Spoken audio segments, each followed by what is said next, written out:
नवीन ठकराल जी, राधा वल्लभ श्रीवंश, राधा वल्लभ श्री हरिवंश महाराज जी साधक संजीवनी जी के एक अध्याय में एक श्लोक में व्याख्या में बोला है कि ब्रह्म को निर्गुण निराकार, परमात्मा को सगुण निराकार और भगवान को सगुण साकार बताया है। महाराज जी, ब्रह्म, परमात्मा और भगवान में क्या अंतर है, इसके बारे में? वाटर, पानी, तोय, जल, इनमें क्या अंतर है? बस इतना है। योगी उसे परमात्मा कहते हैं, ज्ञानी उसे ब्रह्म कहते हैं, भक्त उसे भगवान कहते हैं और प्रेमी जन उसे लाडले कहते हैं। हमारे लाडली लाल की जय। तो यहाँ भगवान भी नहीं कहते, यहाँ तो प्यारे राधा वल्लभ लाल की जय, प्यारे बांके बिहारी लाल की जय, प्यारे राधा रमण लाल की जय, ऐसा यहाँ नहीं कहेंगे।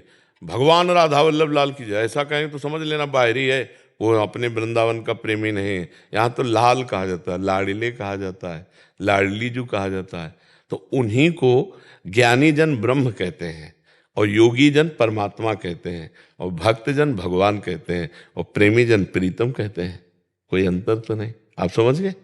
अरे एक सवाल था, जैसे कहते परमात्मा सगुण है, तो सगुण तो हम मानते हैं आप हमारी बात समझिए। जाकी रही भावना जैसी, प्रभु मूर्ति देखी तिन तैसी। वो निराकार तो निराकार समझ में आएगा, वो साकार तो साकार समझ में आएगा, वही स्त्री पुरुष तो स्त्री पुरुष समझ में आएगा, जड़ चैतन्य तो जड़ चैतन्य समझ में आएगा, वो पापी तो पापी समझ में आएगा, वो निष्पाप तो निष्पाप समझ, जैसा तुम देखना चाहो वैसा वो दिखाई देता है। जाकी रही भावना जैसी, प्रभु मूर्ति देखी तिन तैसी। वो क्या है, आज तक कोई निर्णय नहीं कर पाया, बस अपनी अपनी मति और गति तक वो समा गया। वो अथाह समुद्र है, आज तक कोई उसका निर्णय नहीं कर पाया कि वो ये है। वेद कहते हैं नेति नेति। अब कोई सगुण मान करके तृप्त हो गया, कोई निर्गुण मान के तृप्त हो गया, कोई साकार मान के तृप्त हो गया, कोई निराकार मान के तृप्त हो जाओ उसमें, जुड़ जाओ उसमें। वो क्या है ये अपनी बुद्धि से निर्णय नहीं कर सकते, क्योंकि हमारी तुम्हारी बुद्धि बनाने वाले हैं ब्रह्मा जी, और ब्रह्मा जी की बुद्धि में जिन्होंने बुद्धि डाली वो भगवान हैं। तो एक अंश से ब्रह्मा जी प्रकाशित हैं, तो अनंत महिमाशाली भगवान को ब्रह्मा जी के द्वारा पूरी सृष्टि में एक अंश हमारे अंदर है। हम कैसे, कल ही चर्चा कर रहे थे कि ये भैया सीपी से समुद्र नहीं उलीचा जा सकता। सीपी समझते हो, एक कीड़ा होता है उसमें ऐसे दो ऐसे ढक्कन जैसे होते हैं, हाँ उसको सीपी कहते हैं। हमारी बुद्धि सीपी है और प्रभु क्या है, समुद्र है।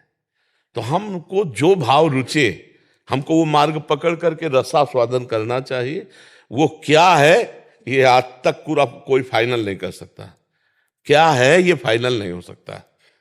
फाइनल तो बस जो तुम मान लो उसी में आसक्त हो जाओ, बस बात बन जाएगी। आप मान लो कि मेरे बेटे में भगवान है, आपको वहीं साक्षात्कार हो जाएगा। तब प्रहलाद जी से पूछा कहाँ है तेरा हरि, तो उनका तलवार में है तुम्हारी, जो हमारे मारने के लिए उठाए हो, और जिसमें बांध के रखा है इस खंबे में हरि है, तुम में है, हम में। उसके दिमाग में बसी तेरे खंबे में हरि है। एक घूंसे का प्रहार करना चाह, देखा तो वो रूप नरसिंह भगवान का। अरे कहो सो कहाँ जहां प्रभु नाई। अब जहां तुम्हारी रति हो जाए, अगर आपको यह है ना कि घट घट में नारायण है, तो आप यहीं बैठे बैठे बद्री नारायण के दर्शन करो। ये सब भगवान नारायण, भगवान श्री हरि, चिद चिद लक्षणम सर्वम राधा कृष्णमयम जग, जो भावना करो, सिय राम मैं सब जग जानी, करो प्रणाम जोरी जुग पानी। बस सारा खेल है अपना दिमाग को, अपना दिल क्या मान करके लग रहा है। आज संसार मान करके लगे हो तो भी वही परमात्मा है। सब कोई परमात्मा से प्यार करता है, पर अनजाने में। जैसे प्यारा पुत्र है और उसके अंदर से परमात्मा चला जाए तो पुत्र के शरीर को कितने दिन रख पाओगे। अगर आपसे पूछा जाए कि इसी से प्यार करते थे अब क्यों हटा रहे हो, बोले नहीं वो चला गया। तो क्या उसको जानते थे क्या, बोले नहीं, जानते तो इसको थे। शरीर से प्यार करते पर अनजाने में हम परमात्मा का आदर करते हैं। अगर हम परमात्मा से आदर पूर्वक प्यार कर लें तो निहाल हो जाए। सब में वही भैया, कहीं भी अंतर नहीं है। और जो कोई उनको निराकार मानता है तो निराकार अनुभव में आते हैं, साकार मानता है तो साकार अनुभव में आते हैं। जैसी भावना करोगे वैसे ही भगवान अनुभव में आएंगे। एससी सिंह जी लखनऊ से। राधे राधे महाराज जी। महाराज जी, मैं कुछ दिनों से नियमित नाम जप कर रहा हूँ और अभी 30 नवंबर को सेवानिवृत्त हुआ हूँ। महाराज जी, मेरा एक प्रश्न है। महाराज जी, हमें ना तो पूर्व जन्मों का कुछ ज्ञान रहता है और ना ही इस जन्म में 8-10 वर्ष की अवधि तक कुछ याद रहता है। बाद में हम इस संसार व्यवहार, पूजा पाठ, ध्यान, सत्संग आदि से एक स्वरूप पाते हैं और उसे ही अपना स्वरूप मानने लगते हैं, जबकि ये संसार हम स्वरूप नहीं है। तो हमारा मूल स्वरूप क्या है? क्या प्रभु का अंश होने के कारण हमारा मूल स्वभाव प्रभु का ही है एवं पृथक कोई स्वरूप नहीं है?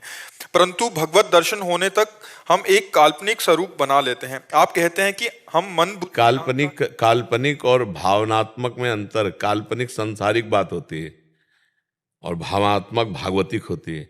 हम भावात्मक स्वरूप करते हैं, हम भाव करते हैं, कल्पना नहीं। कल्पना संसार की होती है, भावना भगवान की होती है। पवित्र शब्द और उसको लाओ भावनात्मक।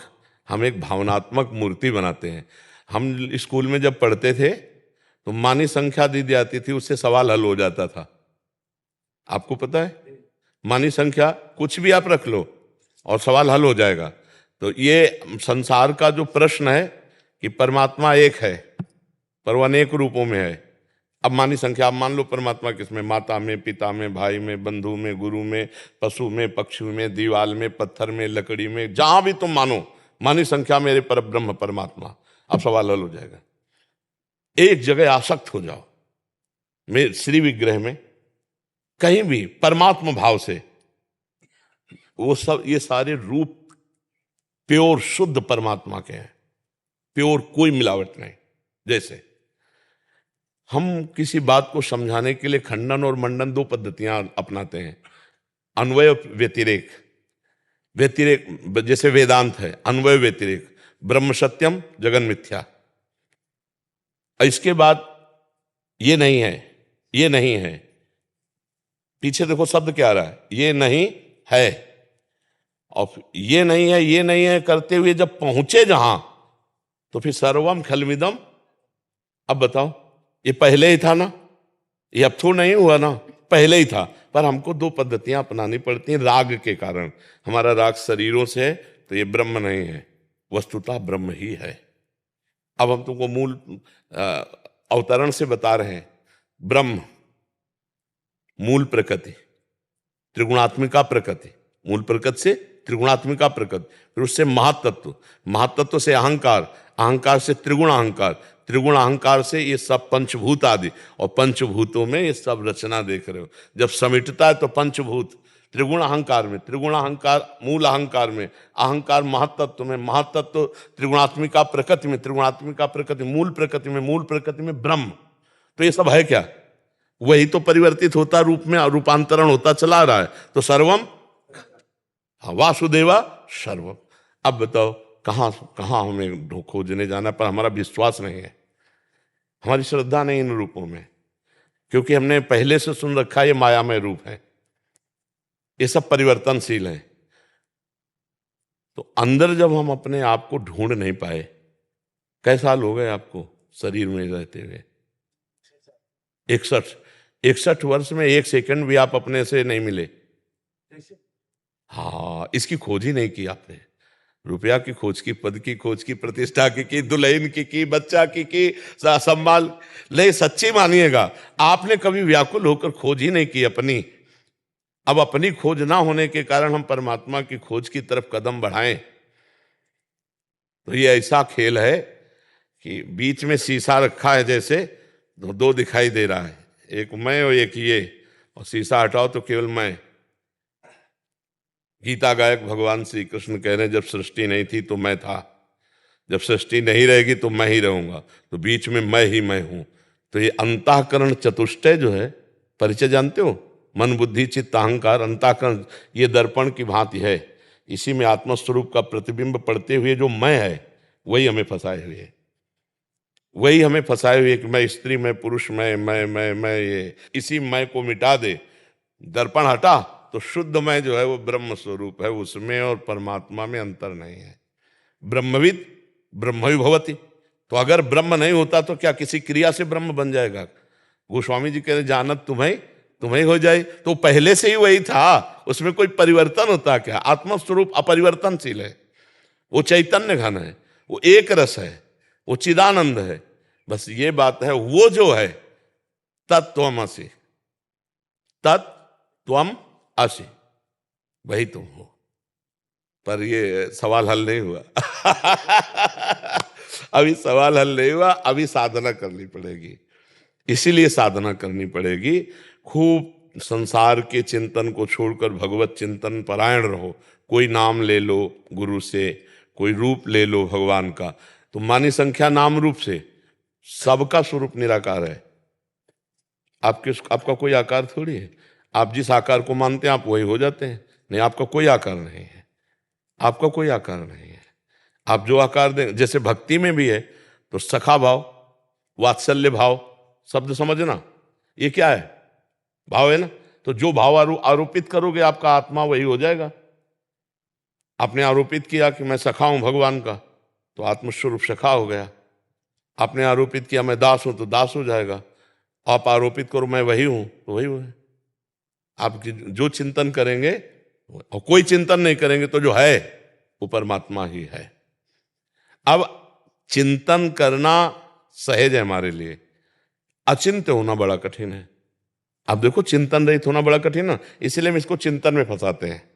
भगवान के नाम रूप लीला धाम शास्त्राज्ञा में तो धीरे धीरे चिंतन करते करते जब ये पवित्र होंगे तो अचिंत हो जाएंगे। मन बुद्धि जब तक मलिन तब तक चिंतन है, असत चिंतन के, हाँ सत चिंतन। और जब वो मैं बचता है तो ना असत होता है ना सत होता है, ना असत होता है ना सत होता, कोई चिंतन। महाराज, मेरा जो प्रश्न आगे भी था जी, जैसे मृत्यु के बाद आदमी क्या शून्य हो जाता है, या उसका जो एक भाव है वो बना रहता है, कुछ जो सच्ची? पूरे संस्कार बने रहते हैं, पूरे संस्कार। जैसे मूर्छा के बाद जगेगा ना, तो पूर्व का सारा याददाश्त जितनी भी है वो पुनः जागृत हो जाएगी। ऐसे ही हमारे जितने संस्कार कर्म हैं वो जागृत हो जाए। केवल ये हमें याद नहीं रहेगा कि हम पूर्व में किसके यहाँ थे और मनुष्य थे। पूरी आदतें, ये नहीं याद रहे, हाँ, पूरी आदतें और पूरे कर्म शुभ अशुभ उसके संस्कार में रहेंगे, ये रहेंगे। वो बस उसको ये स्मृति नष्ट हो। जैसे इसी जन्म की हमें स्मृति नहीं, माँ के गर्भ में हम थे 9 महीने, क्या स्मृति है क्या? ये बहुत छोटी स्मृति अपनी देख लो इसी जन्म में, कि हमारी माँ की स्मृति नहीं है कि हम माँ के गर्भ में कैसे कष्ट सह रहे थे। तो हम पूर्व जन्म की बातें क्या जाने। ये बड़ी कृपा है भगवान ने जो विस्मरण करा दिया। अगर वो सब याद रहता तो हम डिप्रेशन में होते, कभी उबर नहीं पाते, नहीं उबर पाते। भगवान ने बड़ी कृपा की। परसों क्या खाया आपने, तो आपने याद करना पड़ेगा परसों की बात। बड़ी कृपा की जो विस्मृति करवा रहे हैं, पर इतनी कृपा कर दे कि अपनी विस्मृति न करवावे, अपनी स्मृति करवा दे तो सब बात बन जाए। महाराज जी कहते हैं कि मनुष्य जन्म जी और मुमुक्षुत्व जी, और आप जैसे सत्संग की प्राप्ति, हाँ, ये तीनों दुर्लभ है। हाँ, अब जब ये मिल गए हैं, हाँ, तो अब अपना काम बना लो। ध्रुवदास जी महाराज कह रहे, बार बार तो बनत नहीं या संजोग अनूप, मानुष तन वृंदा विपिन रसिकन संग विरूप। रसिक महापुरुषों का संग, भगवद उपासना का रंग, इतना बढ़िया अवसर मिल गया। आप एक क्षण भी नाम न छोड़ो, आपको अपने स्वरूप का भी बोध हो जाएगा, प्रेम हो जाएगा, जो चाहोगे प्राप्त हो जाएगा। नाम पकड़ लो। हम आपको कह रहे हैं ज्ञान मार्ग, योग मार्ग, कर्मकांड, भक्ति, सबसे हम गुजरते हुए आए हैं। क्योंकि ब्राह्मण के घर जन्म हुआ था तो नैष्ठिक ब्रह्मचर्य कर्मकांड का पूरा बचपन से, गायत्री अनुष्ठान आदि, बलिवैश्य देव आदि, पितृ तर्पण आदि, ये सब। अब इसके बाद सन्यास, ज्ञान मार्ग, तो ज्ञान और योग प्रधान होता है, ज्ञान में योग प्रधान होता है, वो दोनों का। और इसके बाद ये महाप्रेम रस, वृंदावन नित्य विहार रस। इसलिए आखिरी तुम्हें बात बताते हैं, नाम, नाम का सहारा ले लो, सब ज्ञान प्राप्त हो जाएगा। जो राम राम नहीं कह पाते थे, मरा मरा बोलते थे, वो ब्रह्म ज्ञानी हो गए और वाल्मीकि रामायण की रचना की। आप नाम पे, और नाम नहीं है तो अटकल लगाने से ब्रह्म बोध नहीं होगा। ये नाम के द्वारा गति प्राप्त होती है, जब हृदय में एकदम कोई आकांक्षा नहीं, विनिवृत्त कामा, और अद्भुत आनंद, तो उसी आनंद में अपने स्वरूप का बोध होता है। अपने को द्वारा, अपने स्वरूप, इंद्रियों के द्वारा या मन बुद्धि के द्वारा नहीं होता। स्वरूप बोध अपने आप से अपने आप का होता है। मन बुद्धि की ताकत नहीं है स्वरूप तक पहुंचने की। समझ रहे हैं? खूब नाम जप करो, पहले साधन करो तो साध्य तक पहुंचा जा सकता है। मयंक जी हरियाणा से, राधा वल्लभ श्री हरिवंश महाराज जी। महाराज जी, बचपन से ही माँ भगवती के दर्शन, उनके धाम का सानिध्य और कृपा से आपका सत्संग मिला। क्या एक ही समय पर माता जी के दर्शन की लालसा व उनसे प्रिया लाल की प्रीति मांगना व प्रिया लाल की शरणागति होना गुरु अनन्यता में विघ्न है? हमें लगता है अनन्यता तो वही है कि अन्य न रह जाए चिंतन में, अन्य कोई है नहीं, वही वो है, इसी का नाम अनन्यता है। श्री हनुमान जी महाराज से श्री रघुनाथ जी कह रहे हैं, सो अनन्य गति जाके असमति न टरे हनुमंत, मैं सेवक सचराचर रूप स्वामी भगवंत। हम जिस भाव में हैं वही भाव चराचर जगत में फैल जाए तो उसे अनन्यता कहते हैं, अन्य कोई रह ही न जाए। जैसे हम देवी माँ के उपासक हैं तो देवी प्रपन्नार्ति हरे प्रसीद, प्रसीद मातर जगतो खिलस्य, प्रसीद विश्वेश्वरी पाहि विश्वम, त्वमीश्वरी देवी चराचरस्य। हे माँ, तुम ही चराचर रूप में प्रकाश, माँ के सिवा कोई है ही नहीं, केवल माँ है माँ। यही अनन्यता होती है। अभी सही माने में अनन्यता नहीं आई है, इसलिए प्रश्न आ गया। नहीं, कृष्ण में काली, काली में कृष्ण, रामकृष्ण परमहंस जी माँ काली में ही सब कुछ अनुभव कर लिया, क्योंकि वह एक ही परम तत्व है ना, वो रूप विविध धारण किए हुए पर तत्व एक है। ये बात जान गया सो अनन्य हो गया। और ये मेरे हो, ये तेरे हो, ये मेरा संप्रदाय, ये तेरा संप्रदाय, ये मेरे इष्ट, ये तेरे इष्ट, लड़ाई झगड़ा निंदा स्तुति, ये दोनों अज्ञानी हैं, ये कुछ नहीं जानते हैं। जो जानता है तो ये है कि ये क्रूरा अपि पापिनो न च सताम संभाष्य दृश्यास्ते सर्वानुवस्तया निरीक्ष परम स्वाराध्य बुद्धिर्मम। क्रूर दुष्ट पापी नीच जिससे संभाषण भी नहीं किया जा सकता, ऐसे पुरुष के भी हृदय में मेरे प्रभु विराजमान हैं और उनको नमस्कार कर। जड़ चेतन जग जीव जत सकल राम में जान। बस उच्च कोटि की अनन्यता यही है। अब छोटी मोटी बातों की अनन्यता हमारी समझ में नहीं आती है। नहीं, मेरा मंदिर तेरा मंदिर, मेरी उपासना तेरी उपासना, मेरा मेड़ ये तेरी मेड़, ये हमारी समझ में नहीं आती। सब नीली छतरी के नीचे रह रहे हैं, मेरी मेरी मेरी, तो इसका मतलब अज्ञान ही है, हम उसे ज्ञान नहीं मानते। सच्चा ज्ञान ये है, बढ़ाओ अपने भाव को और पूरे विश्व को समेट लो अपने हृदय में, सब मेरे, कोई झगड़े नहीं रहे, सब मेरे। और प्रायः ऐसी अनन्यता न धारण करना चाहता है कोई, न धारण करने की योग्यता है। जहाँ देखो वहाँ मेड़ की बात हो रही, मेड़ बात रखे, ये वो, बस कुछ नहीं। लड़ाई झगड़ा निंदा स्तुति सब, जिधर देखो उधर कूड़ा करकट दिमागों में फैल रहा है। अनन्यता के नाम पर कट्टरता और एक दूसरे की निंदा स्तुति, इसे अनन्यता आना हमारे शास्त्र में कही गई है। विद्या विनय संपन्ने ब्राह्मणे गविहस्तनी, सुनी चय सुपाके चा पंडिता समदर्शिना। विद्या विनय संपन्न ब्राह्मण में, गाय में, कुत्ते में, चांडाल में, सब में, हाथी में एक ही परमात्मा को जो देखता है वही सच्चा देखता है, वही ज्ञानी, उसी की दृष्टि है। तो शास्त्र क्या कह रहे हो, हम क्या समझ रहे हैं? तो भला अनन्यता को कैसे समझ पाएंगे हम? अनन्यता को समझने के लिए हमें महापुरुषों की चरण रज का सेवन करना पड़ेगा, उनकी बात समझनी पड़ेगी, वैसे चलना पड़ेगा। यह अध्यात्म है, तब समझ में आता है। आप समझ पा रहे हैं?